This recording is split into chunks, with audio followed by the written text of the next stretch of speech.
तो दोस्तों क्या हाल चाल है। आज हम भारतीय सेना के ब्राह्मण रेजिमेंट के बारे में जानेंगे जो ब्रिटिश इंडियन आर्मी की पहली इन्फेंट्री विंग थी और देखेंगे कि यह कब बनी, कहां बनी और इसमें कौन से ब्राह्मण शामिल थे।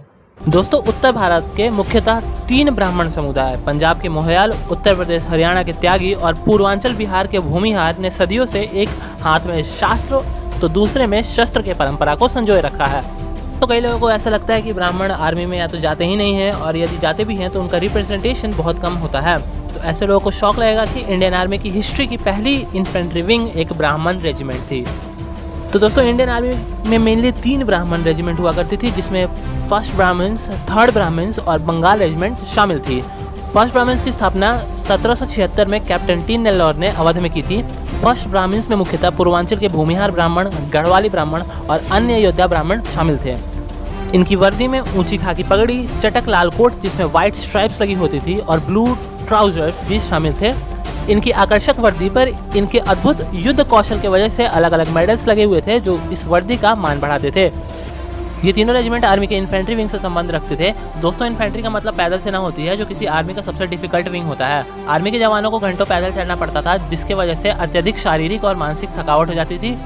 इसके अलावा उन्हें फोर फ्रंट पर हैवी मशीनरी के सामने लड़ना होता था, जिसमें कैजुअलिटी यानी जान माल के नुकसान का खतरा भी सबसे ज्यादा था।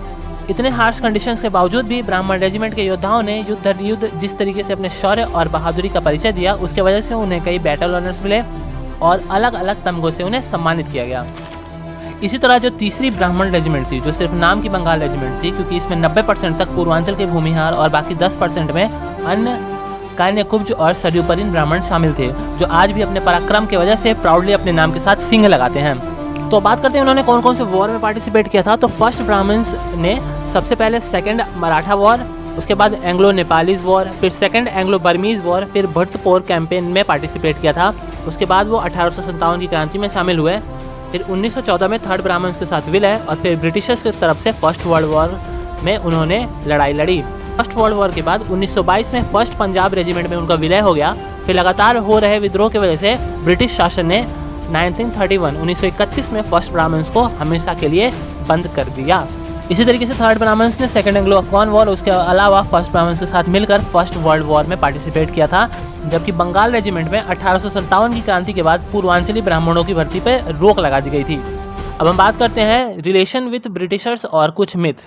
दोस्तों 1857 की क्रांति में अमर शहीद मंगल पांडे, नाना साहब, रानी लक्ष्मीबाई जैसे अन्य ब्राह्मण योद्धाओं ने अंग्रेजों के खिलाफ बिगुल फूंक दिया था, जिसके वजह से ब्राह्मणों के ऊपर से अंग्रेजों का भरोसा उठ गया था।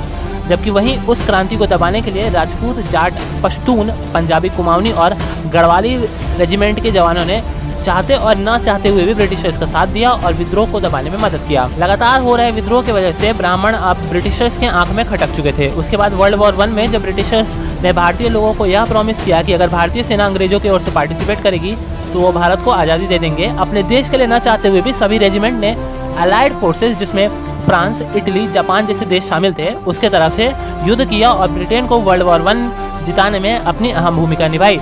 लेकिन हमेशा की तरह ब्रिटिश सरकार जब अपने वादे से पलट गई तो रेजिमेंट में फिर से विद्रोह होने लगे और ब्राह्मण रेजिमेंट ने आगे से ब्रिटिशर्स की तरफ से कोई भी लड़ाई लड़ने के लिए मना कर दिया।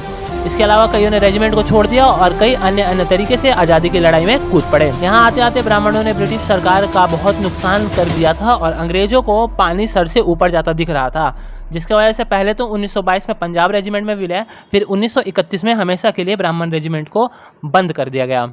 अब यहाँ पर जिन भूमिहार विरोधी लोगों को ऐसा लगता है कि ब्रिटिशर्स के साथ रहने का उन्हें फ़ायदा मिला है, उन्हें यह बात समझ लेनी चाहिए और यह वीडियो उनके लिए एक करारा तमाचा है।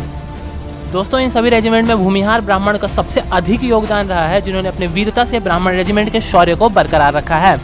लेकिन आज कुछ लोग इतिहास में छेड़छाड़ कर उस योगदान को मिटाना चाह रहे हैं। समाज के इस प्राउड इतिहास से बहुत लोगों को बहुत तकलीफ होती आई है, अभी भी होती है और शायद आगे भी होती रहेगी। और ऐसे ही लोग पीठ पीछे तरह तरह के बातें बनाते हैं।